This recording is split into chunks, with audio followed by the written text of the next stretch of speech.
Sira Silla, elle est candidate pour La République En Marche dans la 4e circonscription. Bonjour ma chère Sira Silla. Bonjour et bonjour à tous les auditeurs. J'aime bien parce que vous prenez mon ton aussi. Bonjour. 9h, 10h, l'actu c'est toi. Adil Farkan. Mais vous avez raté une vocation, vous avez dû être présentatrice, journaliste, donc pas candidate. Vous allez m'inviter pour une prochaine émission. Avec plaisir. En plus, vous avez la voix. Faire voir tous mes talents. Non, tous les talents ou tous les talents? Tous mes talents. Ouais. En plus, vous avez la voix, vous avez une bonne voix C'est vrai radiophonique. Mais c'est important d'avoir une voix radiophonique. Il paraît-il. Bon, on m'a toujours dit ça. Oui, vous avez une voix très... Bon, parlons de vous. Dites-moi, parlons de vous. Oui. Non, on parle pas de moi. Moi, je suis pas là pour qu'on parle de moi. Non. Parlons de vous. Alors, vous avez décidé de vous présenter dans la Seine-Maritime. Seine-Maritime, on peut rappeler la 4e circonscription de la Seine-Maritime? Qu'est-ce qu'elle représente? Elle représente 5 cantons, Grand-Quevilly, Maromme, Caudebec, les Elbeuf, Maromme, je l'ai dit... Rouen? Non, pas Rouen. Non, pas Rouen. Ah oui, c'est vrai.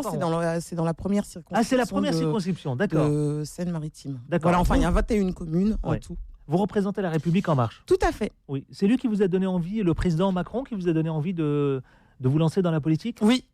Il m'a donné l'envie de m'investir. Moi, je suis très curieux de savoir. Vous savez, il y a quelque chose qui m'interpelle, Sira Silla. C'est-à-dire qu'il y a une jeune génération qui est la vôtre. Oui. De plus en plus jeune, 25 ans, 26 ans, 27 ans, 30 ans, 35 ans, allez. Tous ont envie de s'engager politiquement. Oui. Est-ce qu'on a une explication? Qu'est-ce qui s'est produit? Oui, on en a une. C'est quoi? Premièrement, le dépassement des clivages. Moi, je crois profondément qu'il est nécessaire de dépasser les clivages de politique, et ce, dans l'intérêt de la France. On a vu des fois des lois de gauche qui étaient très bien pour le pays. Des gens de droite ont décidé de ne pas les voter parce que c'était quelqu'un de gauche qui les proposait, et vice-versa. Et ça, c'est terminé. C'est terminé. C'est terminé. Deuxièmement, Emmanuel Macron nous a offert la possibilité d'entrer en politique. Il a ouvert le champ à 50% de personnes de la société civile. Vous êtes en train de me dire que les autres ne l'ont pas fait? Non, ils ne l'ont pas fait, je suis désolée, mais lorsqu'on regarde les candidats, on a des chômeurs, aucun parti. On a des agriculteurs, on a des employés, on a des cadres, on a des gens qui viennent, on va se dire, qui ont des origines différentes. Par exemple, moi, je suis d'origine sénégalaise. Voilà, donc Emmanuel Macron nous offre la possibilité d'entrer en politique. On entre en politique. Moi, je porte le renouvellement comme 50% des candidats de La République En Marche. Ah, vous êtes emporté là, je le sens là. Mais je suis motivée, déterminée pour gagner cette élection. Une candidate, mais vous avez raison, une candidate déterminée pour cette élection. D'ailleurs, quand on regarde les sondages, sont plutôt bons, vous concernant dans cette région, Seine-Maritime. Moi, je n'ai pas vu les sondages concernant vous la Seine-Maritime. Vous n'avez pas eu le privilège. Je n'ai pas eu le privilège, vous allez me communiquer les chiffres. Ouais, mais en attendant, moi, ce que je sais, c'est que je suis bien accueillie sur le terrain. Alors, on va parler un peu de vous, parce que ça va très vite la radio. Alors, vous avez grandi à Saint-Étienne-du-Rouvray, d'accord? Dans une famille nombreuse. Quand vous dites nombreuse, c'est quoi? 11 enfants, je compte mon petit frère qui est décédé lorsque j'avais 4 ans, qui avait 1 an. Et donc j'ai 3 sœurs et 6 frères, dont des frères triplés. Vous vous placez comment? Vous êtes l'aîné? Non, je suis 4e. 4e. Oui. Vous êtes la 4e. Vous dites, vous avez un père qui était chauffeur de bus. Oui. Votre jeunesse, vous l'avez très bien vécue. Très bien, j'ai grandi dans un quartier, on a très bien vécu ensemble avec les différentes communautés à Saint-Étienne-du-Rouvray. J'ai passé mon enfance aussi à faire du sport. C'est ce que j'allais dire, vous avez passé votre enfance à faire du sport. Pourquoi? Vous avez la culture du sport? J'ai la culture du sport, passionnée. Je suis passionnée de sport en général. Vous avez le physique du sport, c'est vrai. Même le foot, je suis calée. Mais j'ai fait du basket pendant 18 ans, j'ai fait un peu d'athlé, j'ai été entraîneur de basket pendant 3 ans. J'étais arbitre de basket et je me suis aussi engagée auprès d'associations, notamment la Fédération sportive et gymnique du travail, qui est rattachée au CIO et qui prône un sport pour tous, notamment dans les milieux, on va dire, défavorisés.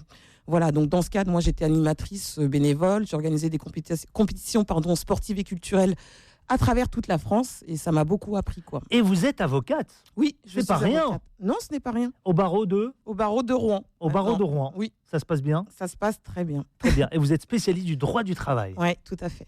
Bon, vous allez mettre en suspens votre activité?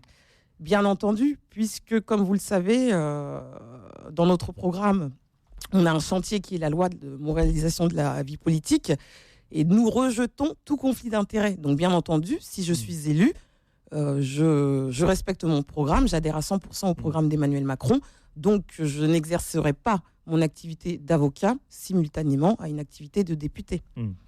Dites-moi, alors oui, vous ne voulez pas reproduire les schémas, évidemment. Bah non, sinon je me mets en porte-à-faux. Faut savoir ce qu'on... Comment se déroulent vos journées de campagne? Classique, une journée classique, comment elle se déroule? Qu'est-ce que quand vous allez interpeller la population locale, qu'est-ce que vous leur dites? Comment vous les motivez? Comment vous leur donnez, évidemment, le sentiment qu'on peut réussir tous ensemble? Et surtout avec vous, quand vous êtes candidate. Déjà, j'ai une équipe formidable de militants auprès de moi. J'ai une trentaine de militants qui sont très actifs et très disponibles. On en a d'autres qui sont moins disponibles, mais 2 heures, venir m'aider 2 heures, ça compte. Donc qu'est-ce qu'on fait? On va sur le terrain tous les jours. Les Français ne nous connaissent pas. Nous sommes des gens nouveaux.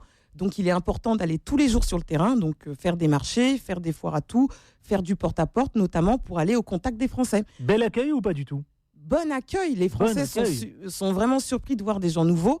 Je constate que les Français ont l'impression de ne pas être écoutés par les politiques. Pourquoi vous dites ça? Moi, je vous prends un exemple. J'étais en train de traiter sur le marché d'Elbeuf. Donc, je commence à parler avec une femme et elle me dit « Oh, j'en ai marre de la politique, je ne voterai pas pour Emmanuel Macron. J'en ai marre, j'ai plein de problèmes. » Donc, je lui dis « Madame, qu'est-ce qui se passe? Dites-moi. » Elle me dit « Je suis propriétaire, j'ai 3 logements. Les locataires ne paient pas, je suis retraitée. Et je suis, excusez-moi de l'expression, mais je suis en grande difficulté. Je suis dans la merde, je voulais dire. Je suis en grande difficulté. » Et donc, je l'ai écoutée et elle se met à pleurer 5 minutes après. Donc, je lui dis, pourquoi vous pleurez, madame? Elle me dit, le député sortant, ça fait 3 ans que je l'appelle pour lui exposer mes problèmes. Il ne m'a jamais répondu. Vous avez pris le temps de m'écouter, ça me fait chaud au cœur. Et ce qu'on constate, c'est que les gens, on ne les écoute plus. Et ils sont contents lorsqu'on les écoute. Ils ont Vous êtes en train de me dire en filigrane que le député de proximité... C'est moi, la vous. Future députée. En gros, il occupe plus le terrain. Tout à fait. C'est ce que regrettent d'ailleurs, c'est ce que regrettent les électeurs. Exactement. Par exemple, le cas de figure d'Elbeuf. Tout à fait. Je veux dire, pour pouvoir porter la parole de mes concitoyens, si je ne suis pas au plus près d'eux, je ne peux pas faire correctement mon travail. Est-ce que vous rêvez, quelque part, d'une assemblée générale multicolore, avec toute cette diversité française, des Noirs, des Arabes, des Asiatiques, des Turcs, des Français, des ceci, enfin tous français, mais avec des origines diverses? Bien entendu, puisqu'à ce jour, l'Assemblée nationale n'est pas, ne représente pas la société française. On va le dire. Donc, moi, je rêve, là, le 18 juin au soir, de voir une assemblée, comme vous dites, multicolore, et aussi avec des gens qui viennent de catégories socio-professionnelles différentes, chômeurs, agriculteurs, employés, cadres. Donc l'hémicycle coloré. Coloré. C'est ce dont on a besoin aujourd'hui. Franchement, je vous pose la question, est-ce qu'on est dans les quotas aujourd'hui, ou est-ce qu'on est simplement dans la représentativité, ou est-ce qu'on est dans... Voilà, il faut être compétent, on a un projet, on a des engagements. Je vous pose la question, franchement, de façon vraiment très provocatrice. Est-ce que c'est ça aujourd'hui, ou est-ce que il faut des quotas? Pas du tout. Vous avez vu le processus de recrutement qui a été mis en place pour nous investir. Il y a plusieurs critères et la compétence fait partie d'un des critères. Dans quelles que soient les origines sociales, quelles que soient les origines culturelles, il y a des gens compétents partout. Voilà. Donc, actuellement, l'Assemblée nationale ne représente pas la société française. Et d'ailleurs, c'est pour ça que les Français ne se sentent pas concernés, certains concernés par la politique ou entendus.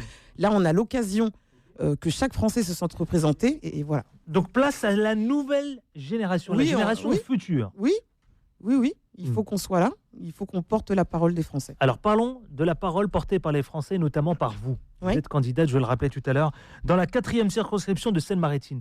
Quels sont les projets, les engagements que vous avez envie d'incarner, de porter? Votre priorité, des priorités, laquelle? J'en ai sélectionné quelques-unes. L'éducation et la jeunesse, notamment. Pourquoi l'éducation et ensuite la jeunesse? Au vu de mon parcours, vous le constatez, moi je suis une fille de l'école de la République. Je viens d'un milieu très modeste, avec un père chauffeur de bus, une famille nombreuse, une maman qui nous a très bien élevés, qui a travaillé aussi des fois, qui a fait des ménages pour subvenir aux besoins de la famille. Si l'école de la République n'avait pas été là, vous croyez que je serais avocate aujourd'hui? Il faut que l'ascenseur social continue. Et pour ça, il faut mettre le paquet dès le CP, quoi. CP, CE1, vous avez vu, on veut faire limiter les classes. Mais ça passe par quoi? Alors, je comprends ce que vous dites, oui, la réussite par la... Ça passe par l'accompagnement. L'école républicaine et tout ça, bien sûr. Mais ça je ne vous l'apprends pas, vous êtes avocate. Oui. C'est 2 poids 2 mesures pour certains. Tout dans à fait. Certaines zones d'éducation prioritaire. Si vous me donnez l'occasion de parler, lorsque j'étais en maîtrise de droit, j'étais assistante d'éducation dans une zone d'éducation prioritaire pour les classes de CP. Mon rôle était d'intervenir dans la classe et de prendre les élèves en difficulté pour rattraper le wagon. Et ça marchait bien. Voilà. Est-ce qu'il faut créer peut-être des modèles comme vous? Il y en a beaucoup. Il y en a beaucoup. Il y en a qui sont cachés. Moi, là, j'ai la chance d'être en lumière parce que je suis candidate de La République En Marche. Mais il y en a partout, dans les quartiers, partout, dans les campagnes, dans les villes. Il y a des talents partout. Partout, des talents partout, et pourtant, ils ne sont pas à l'honneur. Non, mais... Ou pas suffisant. Mais on va les mettre à l'honneur. Moi, je prends l'exemple, parce que mon deuxième chantier, c'est l'emploi et la formation professionnelle. Oui. Dans notre programme, donc on va créer des emplois francs. Donc permettre, par exemple, aux jeunes des quartiers de créer leur entreprise avec des aides. Offrir aux gens de talent la possibilité de créer leur entreprise. Sira Silla, quand on parle de jeunesse, quand on parle de jeunesse, on entend tout. On entend des emplois francs. Emmanuel Macron nous l'a dit ici, nous l'a souligné. On a entendu qu'il fallait créer le sentiment qu'il fallait encore entreprendre encore plus. Oui. Vous dites la même chose? Oui, tout à fait. Oui. Est-ce que la jeunesse, ça s'arrête à ça? La jeunesse, ça se fait pas que ça. La jeunesse, c'est la culture. La jeunesse, c'est la culture. On a par exemple un pass culture pour les jeunes de 18 ans, leur donner 500 € par an pour acheter des livres, par exemple. C'est ça aussi, la jeunesse. La culture, c'est très important. Et c'est nécessaire pour pouvoir évoluer dans la société. Comme on l'a rappelé tout à l'heure avec notre invité. Oui. Je vous propose d'accueillir une auditrice, Faouzia de Paris. Bonjour Faouzia. Bonjour monsieur, bonjour madame. Bonjour. Merci pour cette émission qui est très sympa. Merci bien. Alors moi, c'est pas une question, c'est un coup de gueule. Justement, madame, avec tout le respect que je dois, quand vous voulez arriver à votre but, qui est député, maire, président, mais je vous raconte pas le cirque, la propagande, voilà, ça hurle dans tous les sens, mais une fois que vous êtes en place, c'est fini, on n'entend plus parler de vous, mais je ne parle pas de vous personnellement. Alors je vais vous donner un exemple tout bête, qui n'est pas bête. Ça fait 2 ans que j'ai demandé un rendez-vous avec le maire de Lille-là, et c'est même pas pour lui demander quelque chose, c'était pour le remercier. Ça fait 2 ans que j'attends, ça veut dire ce monsieur qui a passé des jours et des semaines et des mois à courir dans tous les sens pour avoir ce poste, il n'a pas 5 minutes. 5 minutes. Vous vous rendez compte que c'est que 5 minutes? On la laisse répondre? Ça vous va, Faouzia? Voilà, c'est tout. Oui. Non, mais en tout cas, non, c'est très important ce que vous dites. Ça veut dire qu'on a oublié le rôle de proximité. On va rendre l'antenne dans 1 minute. C'est ce que je disais tout à l'heure avec l'exemple que j'ai pris sur Elbeuf. Les citoyens ont l'impression de ne pas être écoutés. Moi, ce n'est pas ce que je veux, c'est pour cela que je m'engage. Je vais être quelqu'un. Vous vous engagez ici, si vous êtes élu, à être encore un député de proximité. Je m'engage. Attention, on y veillera. Vous me donnerez rendez-vous dans 1 an, 2 ans, quand vous voulez. Je m'engage à mettre mon local au cœur de la circonscription et je serai à l'écoute et au plus près des habitants de ma circonscription. Vous êtes élu. Si je suis élu, bien sûr. En 10 secondes, qu'est-ce que vous avez envie de dire ceux qui vous écoutent dans la 4e circonscription? Parce qu'on est écouté là-bas. J'ai envie de dire aux jeunes qui n'ont pas voté à l'élection présidentielle, vous avez là l'opportunité d'élire une candidate qui vous représentera. Donc allez voter, je compte sur vous les 11 et 18 juin. Merci à vous, Sira Silla. Vraiment, alors vous transmettez votre énergie, votre enthousiasme.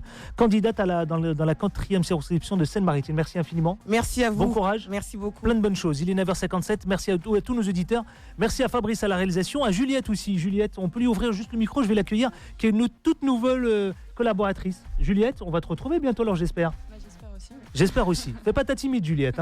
Voilà, elle travaille désormais avec nous. Et il y a la rédaction avec les informés. Et puis moi-même, l'actu c'est que toi. Bon week-end, à la semaine prochaine. Ciao.